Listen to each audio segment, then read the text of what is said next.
हिसाबले चाहिँ नि अन्योलतामा पनि छ र यो विडम्बना पनि हो एक हिसाबले हेर्दाखेरि, किनकि विशेष गरिकन चाहिँ नि ठुला ठुला राष्ट्रहरू जो विकसित राष्ट्रहरू छन्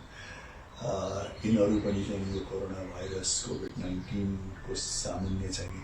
एक हिसाबले लाचार जस्तो पनि देखेका छन्, दुविधामा भएको जस्तो पनि देखिएको छ, केही अन्योलतामा भएको पनि जस्तो देखिएको छ।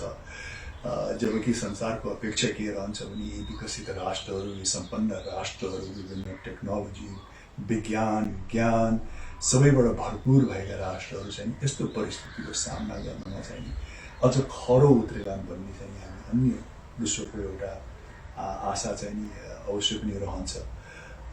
तर यो आशा चाहिँ अहिलेको परिस्थिति हेर्दाखेरि एकदमै निराशजनक अवस्थामा चाहिँ नि यी विकसित राष्ट्रहरूले पुर्याइदिएको छ, जुन एक हिसाबले चाहिँ नि अन्यहरू परिस्थितिमा एक नेतृत्वदायी भूमिकाहरू उहाँहरूले निर्वाह गर्नुभएको छ, चाहे विश्वको राजनीतिलाई लिएर होस्, चाहे विश्वको अर्थव्यवस्थालाई लिएर होस्, चाहे विश्वको चाहिँ नि व्यापार सम्बन्धी कुराहरूलाई लिएर होस्। उहाँहरूले जहिले पनि चाहिँ नि आफ्नो नेतृत्वदायी भूमिका चाहिँ नि कुनै न कुनै हिसाबबाट खोज्दै आउनु भएको छ र त्यसमा चाहिँ नि एकदमै चासोको साथ चाहिँ नि उहाँहरूले चाहिँ सहभागिता पनि जनाउनुहुन्थ्यो। तर आज जुन चाहिँ यो विश्वको अगाडि एउटा यो महामारीको रूपमा उभिएको, चुनौतीको रूपमा उभिएको कोभिड-19 को अगाडि चाहिँ नि यो नेतृत्वदायी भूमिका निर्वाह गर्ने विकसित र सम्पन्न राष्ट्रहरू पनि एक हिसाबले लाचार देखिनु भएको छ। संसारलाई नेतृत्वदायी भूमिका निर्वाह गर्ने भन्दा पनि आफ्नै राष्ट्रमा पनि कहीँ नेतृत्वदायी भूमिका चाहिँ नि गर्न असक्षम जस्तो पनि देखिनु भएको छ र यो चाहिँ नि विश्वको लागि असाध्यै विडम्बना हो र एउटा पाठ पनि हुनुपर्छ, किनकि जो जति नेतृत्वदायी भूमिकामा हुनुहुन्छ विश्वमा, चाहे त्यो विकसित राष्ट्र होस्, चाहे त्यो हाम्रो जस्तो राष्ट्र होस्, चाहे हाम्रा छिमेकीका जस्तो अलि बढी सशक्त भएका राष्ट्रहरू हुन्, यस्तो असामान्य परिस्थितिमा चाहिँ नि उहाँहरूले एउटा असामान्य नेतृत्वदायी भूमिका निर्वाह गर्न चाहिँ अत्यन्त नै जरुरी देखिन्छ। जब सम्पूर्ण विश्वलाई एउटा सङ्कट पर्छ,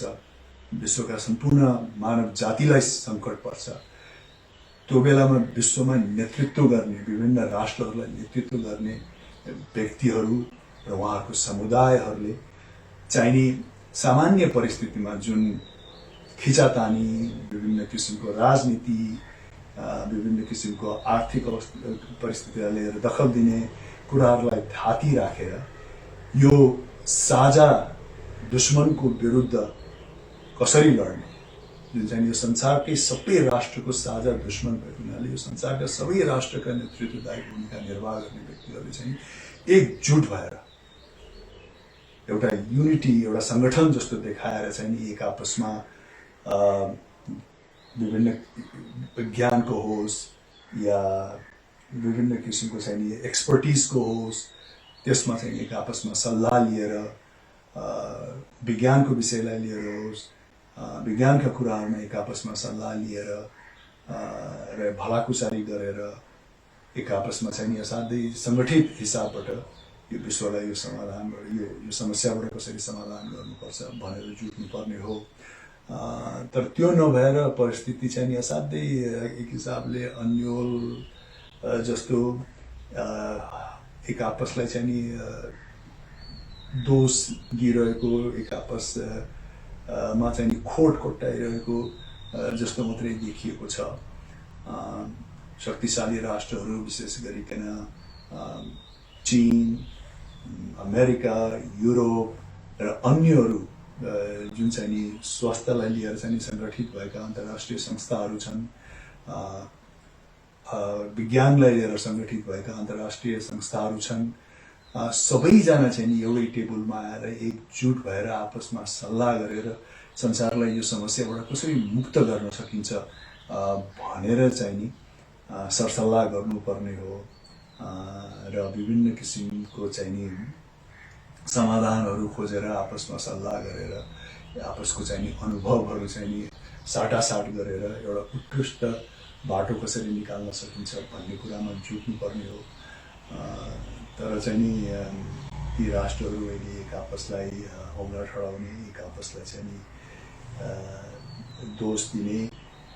कार्यमा जुट्नु भएको छ, जसले गर्दाखेरि संसार अहिले एक हिसाबले अन्यलतामै छ। किनकि कोभिड-19बाट अघि मैले भने जस्तो यसको पूर्ण समाधान ल्याउनको लागि चाहिँ नि भ्याक्सिन, यसको औषधिको आविष्कार नभइकन हुन सक्दैन र त्यो तुरुन्तै हुने परिस्थिति पनि छैन। एकदमै एक्सपर्ट्सको कुराहरू हामीले सुने तापनि एकदमै पहिलाभन्दा अझ बढी खर्च गरेर नयाँ औषधि निकाल्नको लागि जसरी पहिलाको चाहिँ परिस्थितिमा वैज्ञानिकहरू जुटेको हुन्थे या खर्च गरेको हुन्थ्यो, त्योभन्दा पनि यो इमर्जेन्सी पिरियड भनेर अत्याधिक खर्च गरेर अत्याधिक समय लगाए तापनि 1 वर्ष न त 18 महिना भन्दा अगाडि चाहिने औषधि आउन अत्यन्त नै गाह्रो छ भन्ने कुराहरू चाहिँ सुनिन्छ। र त्यसको साथसाथमा फेरि यो लकडाउनले पनि फेरि तपाईँको खालि संसार त तपाईँको यतिका लामो अवस्थासम्म लकडाउनमै बसेर त फेरि व्यवहारिक कुराहरू त अवश्य पनि चल्दैन। न व्यक्तिको चल्छ, न समाजको चल्छ, न राष्ट्रको चल्छ। त्यसकारण यो लकडाउन आफैमा चाहिँ नि समाधान अवश्य पनि होइन। र यो लकडाउन गर्नाले हाम्रो जुन मुख्य उद्देश्य छ यो कोरोनाबाट बच्नको लागि, त्यसबाट त हामी केही न केही जोगिएनौँ। तर त्यो बाहेक संसारिक जीवनमा अन्य अरू व्यवहारिक कुराहरूको चाहिँ नि हामीले धेरै कठिनाइहरू चाहिँ भोग्नु पर्ने हुन्छ। यस पश्चात चाहिँ नि यसले यो परिस्थितिले गर्दा यस पश्चात भएका धेरै क्षेत्रमा, धेरै परिस्थितिमा चाहिँ नि घाटा नोक्सानको पनि हामीले सामना गर्नुपर्ने हुन्छ, क्षतिको सामना गर्नुपर्ने हुन्छ। त्यसको फेरि परिपूर्ति गर्नको लागि चाहिँ नि केही समय पनि लाग्न सक्छ। सबैभन्दा डरलाग्दो कुरा त के हो भने अब यो कोरोना भाइरस, अब हामी अहिले लकडाउनमा हामी केही समय बसौँला, केही समयपछि 2 हप्ता, 3 हप्ता, 4 हप्ता, 1 महिनाहरूको पछि चाहिँ नि यो केही न केही समाधान भएको देखिएला। र त्यो समाधान भएको देखिने बित्तिकै फेरि हामीले चाहिँ नि आफ्नो परिस्थिति पहिला जस्तो सामान्य हिसाबमा पनि ल्याउन सक्दैनौँ। असाध्यै अड्कली एक पाइला अगाडि बढाइ चाहिँ नि परिस्थितिलाई चाहिँ हामीले चाहिँ नि झेल्नुपर्ने हुन्छ, परिस्थितिलाई खुकुलो पर्ने हुन्छ। यो होइन कि जस्तो हामीले विगतमा भूकम्पहरूको पनि हामीले अनुभव नगरेका होइनौँ, त्यसबाट पनि धेरै क्षति भएको थियो। तर भूकम्प जस्तो ठाउँमा चाहिँ एउटा भूकम्प आयो, एकदिन केही दिनसम्म यसको चाहिँ नि आफ्टर सक भयो, केही दिन हामीहरूले सचेतता अपनायौँ। त्यसपछि चाहिँ ल अब चाहिँ नि अब परिस्थिति सामान्य भयो भनेर सामान्य परिस्थितिमा आयो पनि। तर कोरोना भाइरसको चाहिँ नि यो लकडाउनलाई चाहिँ नि अब ल आज अलिकति खुकुलो पारो भन्ने बित्तिकै भोलिबाट चाहिँ नि पहिला जस्तो अवश्य पनि हुँदैन। हाम्रो व्यवहारमा, हाम्रो आर्थिक अवस्थामा, हाम्रो गतिविधिमा भोलि गएर लकडाउन केही खुकुलो भयो भने पनि धेरै परिवर्तनहरू आउँछ। त्यो धेरै परिवर्तन को परिस्थितिलाई चाहिँ नि हामीले चाहिँ नि अब त्यसलाई नयाँ सामान्य रूप भनेर चाहिँ स्वीकार्नु पर्ने हुन्छ। सायद यो कोभिड-19 पूर्वको समाज र कोभिड-19 पश्चातको समाजमा चाहिँ नि हाम्रो गतिविधिमा, व्यवहारमा, अन्तर्क्रियामा धेरै फरक आउन सक्छ। र त्यसको लागि पनि हामी तयार रहनुपर्छ, सतर्क रहनुपर्छ। लकडाउन खुकुलो बनाएर हामीले आफ्नो आर्थिक गतिविधिहरू चाहिँ अगाडि बढाउनको लागि यो सङ्क्रमणलाई पनि ध्यानमा दिएर कसरी चाहिँ अगाडि बढाउन सक्छौँ भन्नेमा पनि हामीले ध्यान दिनुपर्ने हुन्छ। फेरि अर्को डरलाग्दो कुरा के हो भने तपाईँको अहिले अलिकति समाधान देखेर हामीले खुकुलो बनायो भन्ने बित्तिकै फेरि अर्को 2 महिना, 3 महिना, 6 महिना पछि यसको फेरि अर्को सङ्क्रमण नआउला भन्न पनि सकिँदैन। त्यसकारण मैले अघि भनेको छु, जबसम्म भ्याक्सिन र औषधिको चाहिँ आविष्कार हुँदैन, त्यो पनि तपाईँको संसारमा 7 बिलियन पपुलेसन छ, सबैको पहुँचमा जबसम्म त्यो आउँदैन तबसम्म चाहिँ हामीले यसबाट चाहिँ पूर्ण मुक्त पायौँ भनेर चाहिँ ढुक्कका साथ भन्ने परिस्थिति हुँदैन। अहिले चाहिँ अलिकति परिस्थिति चाहिँ राम्रो भयो, ल अब अलिकति सङ्क्रमणहरू त्यति देखिएनन्, यसको चाहिँ नकारात्मक पक्षहरू पनि अलिकति सेलाउँदै गयो भनेर हामीले अलिकति खुकुलो बनाउला, अलि सतर्कताका साथ चाहिँ आफ्नो आर्थिक गतिविधिहरू, आफ्नो जीवनहरू अगाडि बढाउला। तर फेरि अर्को 4 महिना 5 महिनापछि फेरि यसको चाहिँ नि अर्को एउटा बाढी पनि आउन सक्छ। त्यसकारण यस्तो किसिमको जटिलताबाट चाहिँ नि हामी गुज्रिरहेका छौँ। अमेरिकनको पनि अहिले उहाँहरूको धारणा पनि त्यही नै छ। उहाँहरूले पनि भन्दै हुनुहुन्छ कि अब यो जुन कमन फ्लू छ, जुन सामान्य रुगाखोकी ज्वरो आउने गर्छ, विशेष गरी चाहिँ मौसमको बदली हुँदाखेरि जाडो महिनातिर यो विशेष गरिकन आउँछ र यसले चाहिँ अत्याधिक व्यक्तिहरूलाई चाहिँ प्रभाव पारेको हुन्छ अमेरिका जस्तो राष्ट्रमा। उहाँहरूले भन्नुहुन्छ अब त्यो जुन दैनिकी जुन वार्षिक हिसाबबाट आउने यो मौसम परिवर्तन हुँदाखेरि आउने किसिमको चाहिँ नि ज्वरो या रुगाखोकी, त्यसकै हाराहारीमा चाहिँ नि फेरि कोभिड-19 पनि देखा पर्न सक्ने सम्भावना छ। यो जब जाडो महिनाको सुरुवात या जाडो महिनातिर आउँछ भनेर भन्नुभएको छ र त्यसमा चाहिँ नि विशेष गरिकन अमेरिका, युरोप र हाम्रो राष्ट्रहरूलाई पनि फेरि दोहोरो मार चाहिँ नि पर्ने हुन्छ। त्यो वार्षिक हिसाबमा आउने एउटा मौसमको बदलावको कारणले आउने रुगाखोकी र ज्वरोको पनि एक किसिमको चाहिँ सङ्क्रमण भइरहेको हुन्छ। यता कोभिड-19 को पनि सङ्क्रमण चाहिँ नि त्यही मौसममा फेरि बढिदियो भने चाहिँ नि डबल मार चाहिँ फेरि राष्ट्रहरूले चाहिँ भोग्नु पर्ने हुन्छ। अब त्यसको लागि चाहिँ नि पर्याप्त सामग्रीहरू चाहियो होइन, उपचार गर्नको लागि सामग्रीहरू चाहियो, उपचार गर्ने व्यक्तिहरूको लागि चाहिँ त्यही अनुसारको पहिरनहरू चाहियो, प्रोटेक्सन गियर्सहरू चाहियो, पिपिईहरू चाहियो, भेन्टिलेटर्सहरू चाहियो। र यो दुःखको कुरा पनि हो कि अमेरिका जस्तो राष्ट्रले जसले चाहिँ नि भनौँ न अरबौँ डलर खर्च गरेर चाहिँ नि आफूलाई सैन्य हिसाबबाट सुरक्षित पार्नको लागि चाहिँ जुन बल बुद्धि र मेहनत लगाएको थियो, आज कोभिड-19 को चाहिँ नि सङ्क्रमण आउँदाखेरि उसलाई मास्कको अभाव परिरहेको छ, भेन्टिलेटरको अभाव परिरहेको छ, जोसँग चाहिँ नि अत्याधिक आधुनिक चाहिँ नि क्षेपणास्त्रहरू छन्, न्युक्लियर हतियारहरू छन्, मिलिट्री फोर्स छ, संसारभरि चाहिँ नि एकदम आर्थिक गतिविधिमा उसको दखल छ। त्यस्तो राष्ट्रले चाहिँ नि आज यो पेन्डेमिकमा कोभिड-19 आउँदाखेरि हामीसँग पर्याप्त रूपमा मास्क छैन, हामीसँग पर्याप्त रूपमा भेन्टिलेटर छैन भन्नु पनि एक हिसाबले चाहिँ नि लाजोमर्दो कुरा नै हो र विश्वलाई पनि चाहिँ नि अलिकति आतंकी नै बनाउँछ। किनकि एटलिस्ट हाम्रो जस्तो राष्ट्रहरूले चाहिँ नि शक्तिशाली राष्ट्रहरू चाहिँ नि विभिन्न चुनौतीहरू समाजमा आउँदाखेरि केही न केही हिसाबबाट उहाँहरू तयार हुनुहुन्छ भन्ने चाहिँ नि लागेको थियो। त्यस कारणले असाध्यै जटिल समस्याबाट गइरहेका छौँ। विकसित राष्ट्रहरू, सम्पन्न राष्ट्रहरू जो विज्ञानमा, ज्ञानमा, आविष्कारमा उहाँहरू चाहिँ एकदमै अब्बल दर्जाका राष्ट्रहरू हुनुहुन्छ। उहाँहरू नै लाचारता देखाउनु भएको छ, नेतृत्वदायक भूमिका चाहिँ एकदम सक्षम हिसाबबाट देखाउनु भएको छैन। आन्तरिक कलहमा पनि हुनुहुन्छ, विशेष गरिकन अमेरिका भयो। अमेरिकामा धेरै किसिमका दुविधाहरू आइरहेछन्। कतिले अब लकडाउनको चाहिँ पालना नगरौँ भनेर चाहिँ त्यत्तिकै सडकमा पनि आउने प्रयासहरू गरिरहेका छन्। त्यसमा फेरि राष्ट्रपतिले त्यसलाई चाहिँ एकदमै पूर्ण रूपमा चाहिँ नियन्त्रण पनि गर्न सक्नुभएको छैन, किनकि उहाँको चाहिँ अब अमेरिकामा चुनाव पनि आउँदैछ। त्यो चुनावी माहौललाई सफल पार्नको लागि पनि उहाँ चाहिँ नि केन्द्रित भएको कारणले गर्दाखेरि पनि यो सङ्क्रमणको अवस्थालाई चाहिँ पूर्ण रूपमा चाहिँ उहाँले कठोर रूपमा चाहिँ सामना गर्न नसकेको जस्तो देखिन्छ। हुन त अब अरूको राजनीतिमा हामीले त्यति दखल दिन मिल्दैन, विशेष गरिकन उहाँले, तर त्यो हुँदा पनि बाहिरी रूपमा चाहिँ त्यो देखिन्छ, जसले गर्दाखेरि हामी सबैलाई चाहिँ एउटा अन्यलता सिर्जना गर्छ। त्यसैले यो साह्रै जटिल समस्याबाट हामी गुज्रिरहेका छौँ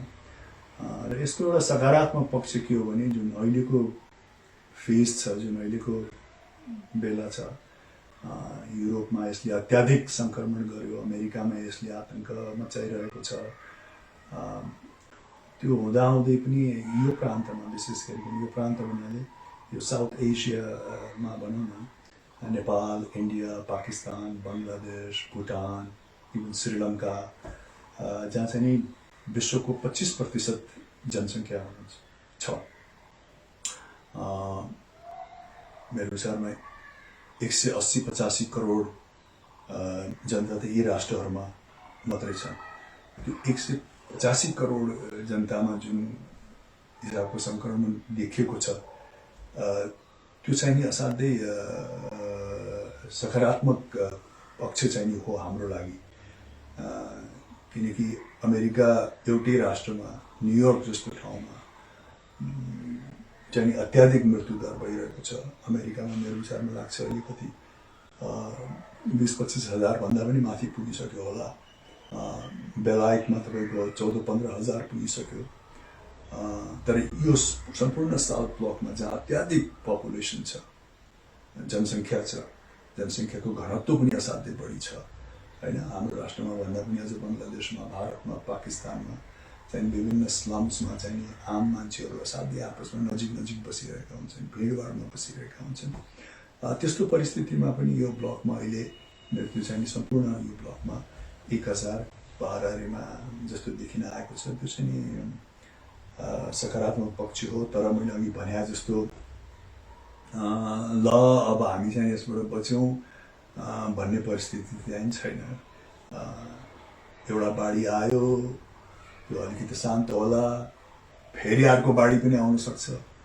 त्यो अर्को बाढी कहिले आउँछ 2 महिनापछि आउँछ 3 महिनापछि आउँछ जाडो महिनामा आउँछ भन्ने चाहिँ थाहा छैन र विशेषज्ञहरूले पनि भनिरहनु भएको छ कि औषधिको लागि कमसेकम 1 वर्ष नत्र 18 महिना लाग्छ भन्छन् र अन्य विशेषज्ञहरूलाई चाहिँ फेरि उहाँको सोद्धाखेरि कमसेकम अर्को 3 महिनादेखि 6 महिना चाहिँ विश्वले यो परिस्थितिको चाहिँ यसरी नै अगाडि बढाउनु पर्ने हुन्छ भन्ने कुराहरू पनि सङ्केत गर्नुभएको छ र अर्को 3 महिना 6 महिना 10 महिना यो अवस्थामा लानु भनेको त अन्यहरू समाजका अन्य गतिविधिमा चाहिँ ठप्प पारेर आफ्नो व्यवहारिक जीवनलाई अगाडि बढाउन चाहिँ धेरै ठुलो चुनौतीको सामना गर्नुपर्ने हुन्छ जनसमुदायहरूलाई त्यस कारण यो असाध्यै अप्ठ्यारो परिस्थिति अवश्य पनि छ र यो हामी सबैले चाहिँ मनन गर्नुपर्ने हुन्छ असाध्यै दुःखको कुरो हो कि यो असामान्य परिस्थितिमा जुन नेतृत्वदायी भूमिका खेलेका व्यक्तिहरूले चाहिँ असामान्य किसिमको नेतृत्वदायी भूमिका चाहिँ खेल्न सक्नु भएको छैन उहाँहरू अझ भोजपेचमै लागिरहनु भएको छ सङ्गठित हुन सक्नु भएको छैन यस्तो परिस्थितिमा जो विश्व स्वास्थ्य सङ्गठन छ जसले चाहिँ असाध्यै भनौँ न चुस्तीका साथ काम गर्नुपर्ने हो उसमै चाहिँ विभिन्न किसिमको लान्छनाहरू आइरहेको छ शक्तिशाली राष्ट्रहरूको जसले चाहिँ धेरै आड त्यो सङ्गठनलाई दिनुहुन्थ्यो त्यो आड दिनबाट चाहिँ पछाडि हट्ने परिस्थिति जस्तो सिर्जना भएको छ जुन चाहिँ असाध्यै दुःखदायी कुरा हो यो अहिलेको चाहिँ भनौँ न सङ्कटकालीन अवस्थामा चाहिँ त्यस्तो परिस्थिति सिर्जना हुनु कुनै पनि शक्तिशाली राष्ट्रहरू एक आपसमा चाहिँ नि एक मन एक चित्त नहुनु भलाकुसारी नहुनु अन्तर्क्रिया नहुनु चाइना र अमेरिका एउटै थलोमा नआउनु त्यो मात्रै होइन यही प्रान्तमा पनि अब चाइवान र टाइवान अर्को परिस्थितिमा छ WHO विश्व स्वास्थ्य सङ्गठन अर्को उसमा छ यही पेसिफिकमा हेऱ्यो भने पनि फेरि अस्ट्रेलिया चाइनाले चाहिँ फेरि यो कोभिड-19 को पश्चात चाहिँ आफ्नो सैन्य शक्ति आफ्नो आर्थिक स्थिति बढाउला भनेर फेरि अस्ट्रेलियामा चाहिँ विभिन्न किसिमको प्रतिक्रियाहरू आइरहेको छ त्यो चाहिँ सबै यो सङ्कटकालीन अवस्थामा पनि भइरहेको छ त्यो चाहिँ दुःखदायी कुरा हो यो सङ्कटकालीन अवस्थालाई मध्यनजर गरेर यी सबै राष्ट्रहरूले आफ्ना जुन पुराना समस्याहरू छन् पुराना चाहिँ नि मनमुटावहरू छन् पुराना राजनीतिक गतिविधिहरू छन् त्यसलाई के हिसाबमा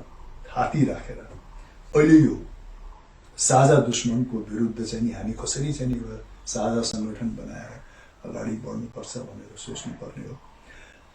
उहाँहरूले गर्नुभएको छैन त्यो दुःखदायक कुरा हो